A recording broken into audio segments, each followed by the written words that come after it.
კახეთში სარეაბილიტაციო სამუშაოების მინისტრთა კაბინეტის დანარჩენი წევრებიც თავად აკონტროლებენ. ზურაბ ჭიაბირაშვილმა და ალექსანდრე ხეთაგურმა სტიქიით დაზარალებული რამდენიმე სოფელი მოინახულეს. ენერგეტიკის მინისტრის განცხადებით 24 საათიანი მუშაობის შედეგად მთელს რეგიონში აღდგენილია ბუნებრივი აირის მიწოდება. მოსახლეობის დიდ ნაწილს ელექტროენერგიაცა და წყალით შეუზღუდავად მიეწოდება.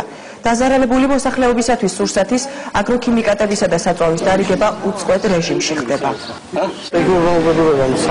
აზიანა ყველაფერი პრაქტიკულად თელავში ახლიდან კეთდება თავიდან ბოლომდე ქსელი როგორც ეგეთი აღარ არსებობდა და შესაბამისად ფართო მასშტაბიანი სამუშაოები არის გაშლილი არა მარტო თელავში, არამედ სოფლებში, თელავის რაიონის და გურჯაანის რაიონის სოფლებში და მოსახლეობა გაგებით მოედოდა სამ სიტუაციას დღე და ღამე მიდის მუშაობა ბევრი მათგანი თავისთავად წუხდება ღამის პერიოდშიც ხმაურით და ტექნიკის გრუპულით, მაგრამ საჭიროა ყველაფერი ეს, რომ ძალიან ცქარა ტემპებში იქნეს თავიდან ბოლომდე მომარაგება აღდგენით.